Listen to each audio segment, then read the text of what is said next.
सुनील और नेहा की शादी को 5 साल हो गए थे। नेहा अपने कमरे में बैठी कुछ सोच रही होती है। तभी उसका पति वहाँ पर आ जाता है और उससे बोलता है। नेहा, क्या हुआ? क्या सोच रही हो, बोलो। कुछ नहीं, बस अपने अतीत को भूलना चाहती हूँ, पर क्या करूँ, घूम फिर कर वो यादें फिर से मेरे जहन में आ ही जाती हैं। नेहा, तुम मेरी बीवी हो, तुमको कभी कुछ नहीं होने दूंगा। मेरी आखिरी सांस तक मैं तुम्हारा साथ दूंगा और तुम्हारी हिफाजत करूंगा। इतना कहकर सुनील की आंखों में आंसू आ जाते हैं और वो नेहा को गले से लगा लेता है और आंखें बंद करके अपने 5 साल पहले की जिंदगी की यादों में चला जाता है, जब वो अपनी एक बिजनेस मीटिंग के लिए हिमाचल गया था। सुनील अपने काम से फ्री होने के बाद हिमाचल की पहाड़ियों में घूम रहा था और ऐसे ही घूमते हुए वो जंगल में पहुंच जाता है और आसपास देखते हुए बोलता है। ओह शिट यार, मैंने ध्यान नहीं दिया कि घूमते घूमते कहाँ आ गया हूँ। वापस जाने का रास्ता किधर है कुछ पता ही नहीं चल रहा। क्या करूँ, किससे पता करूँ कि कहाँ जाना है? मौसम भी खराब हो रहा है और शाम भी ढल गई है। क्या करूँ अब, कुछ समझ नहीं आ रहा है। ऐसे सोचने से तो बात नहीं बनेगी। आगे चलकर देखता हूँ, शायद कोई मदद मिल जाए। इतना कहकर सुनील जैसे ही चलना शुरू करता है तभी उसका पैर एक सांप की दुम पर आ जाता है और वो सांप सुनील को काट लेता है। सुनील खुद को संभाल नहीं पाता और वहीं पर बेहोश होकर गिर जाता है। 2 दिन बाद जब उसे होश आता है तो वो खुद को एक झोपड़ी में पाता है। कौन हो तुम और मैं कहाँ हूँ? मैं तो जंगल में बेहोश हो गया था ना। मुझे यहाँ पर कौन लेकर आया? मेरा नाम नेहा है। मेरे पिताजी को आप जंगल में बेहोश हालत में मिले थे। आपको सांप ने काट लिया था। आपको आज 2 दिन बाद होश आया है। आप ठीक हैं? कैसा महसूस कर रहे हैं आप? हाँ, मैं अच्छा महसूस कर रहा हूँ। तुम्हारा बहुत बहुत धन्यवाद जो तुमने मेरा इतना ध्यान रखा। सुनील इतना बोल ही रहा होता है कि तभी नेहा के पिता सेतु वहाँ पर आ जाते हैं और सुनील को होश में देखकर उसका हालचाल लेते हैं और उससे बोलते हैं। बेटा, तुमको होश में देखकर अच्छा लग रहा है। तुम्हारा जो सामान था वो वहाँ पर रखा है। अपना ख्याल रखो। नेहा, बेटा, इनको काढ़ा पिला दो। इतना कहकर सेतु वहाँ से चले जाते हैं। तभी सुनील कहता है। अब मुझे चलना चाहिए, घर वाले भी परेशान हो रहे होंगे।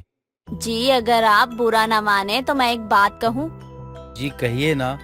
आप ठीक हो गए हैं। अगर आज आप हमारे इस जश्न में शामिल हो जाए तो हमें बहुत खुशी होगी। क्या पता फिर कोई शहरी बाबू हमें कभी मिले ना मिले।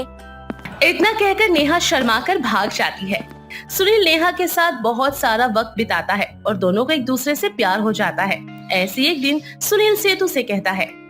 आपने मेरी जान बचाई, उसके लिए आपका बहुत बहुत धन्यवाद। इतने दिन मैं यहाँ रहा, आपने मुझे अपने बेटे के जैसा रखा। अब बस एक चीज आपसे मांगना चाहता हूँ।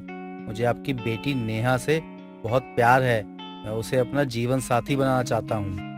सेतु सुनील पर विश्वास करके उसे अपनी बेटी सौंप देता है, जिसके बाद सेतु और सुनील नेहा की शादी करवा देता है और सुनील नेहा को लेकर शहर आ जाता है। नेहा एक सीधी सी लड़की थी जिसे शहर और वहाँ के लोगों के बारे में कुछ नहीं पता था। घर में मदद के लिए सुनील नेहा के लिए रामू नाम का एक नौकर रख देता है। ऐसी एक दिन सुनील का दोस्त विजय घर पर आता है। दोनों आपस में बात कर रहे होते हैं। तभी नेहा वहाँ पर आ जाती है। नेहा की सुंदरता देखकर विजय दिल में सोचते हुए बोलता है। वाह, क्या लाल गाल है, पतली कमर, कली जुल्फे, गुलाबी होठ, अजीब वाह। जी तो चाह रहा है कि इसे खा ही जाऊं। इस सुनील को ये अप्सरा उस जंगल में कैसे मिल गई? अरे ये तो साक्षात लक्ष्मी है। एक बार बस ये हाथ में आ गई तो जीवन में चांदी ही चांदी हो जाएगी। इसको अपने जाल में फंसाना ही होगा। फिर तो बस 5 उंगलियां घी में। अरे विजय, कहाँ खो गए? कहीं नहीं। कुछ देर बाद विजय वहाँ से चला जाता है और बाहर निकलते ही वो संग्राम नाम के आदमी को फोन करता है और उससे बोलता है। हाँ, मेरे पास ना एक बहुत अच्छा माल है। सुंदर इतनी ज्यादा कि बस जितना मांग लो उतना मिल जाएगा। किसी ताजमहल से कम नहीं है वो। फोटो भेज रहा हूँ उसकी, देख लो जल्दी। इतना कहकर विजय चुपके से उसकी फोटो खींचता है और नेहा की वही फोटो उसी नंबर पे व्हाट्सएप कर देता है। ऐसे एक दिन सुनील नेहा से बोलता है। नेहा, मैं 2 दिन के लिए शहर से बाहर जा रहा हूँ। एक जरूरी मीटिंग है। तुम्हारी जरूरत का सब सामान रख के घर में गया हूँ। अच्छा, और कुछ भी जरूरत हो तो कॉल कर देना। जी ठीक है, आप भी ध्यान से जाना, चिंता मत करना। साहब आप जाइए, मैं मालकिन का पूरा ध्यान रखूंगा। शाम को सुनील घर से निकल जाता है। विजय को इस बात का पता था कि सुनील घर पर नहीं है। ऐसी अगले दिन भाभी जल्दी चलो मेरे साथ, सुनील भाई का एक्सीडेंट हो गया है, अस्पताल में भर्ती है वो। क्या ये सब कैसे हो गया? कहाँ है? मैं कब से उनका फोन मिला रही हूँ, उनका फोन भी नहीं लग रहा है। भाभी चलो। रुको बहू और विजय बाबू, मैं भी साथ चलता हूँ। बुड्ढे तेरा वहाँ क्या काम, चल हट।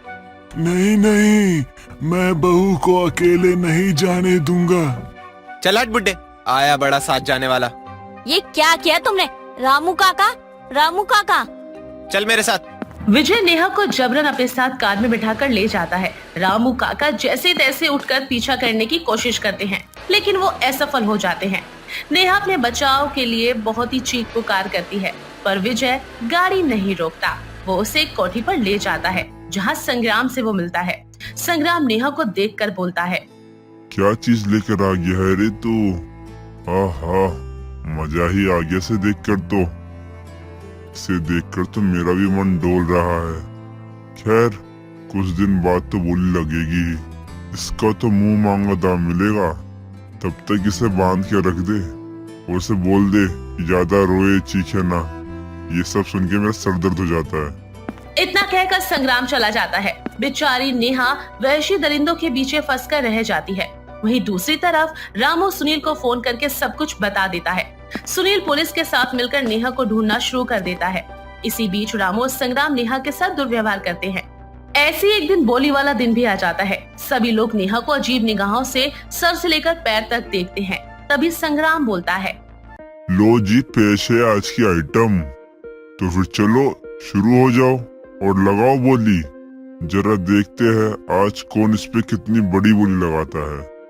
लोग बोली लगा ही रहे होते हैं कि तभी पुलिस का सायरन बजता है और सभी लोग इधर उधर भागने लगते हैं। तभी कमरे का दरवाजा तोड़कर सुनील पुलिस के साथ अंदर आता है और नेहा को अपनी बाहों में भर लेता है और उससे बोलता है, कुछ नहीं होगा नेहा, मैं आ गया हूँ ना, अब कुछ नहीं होगा।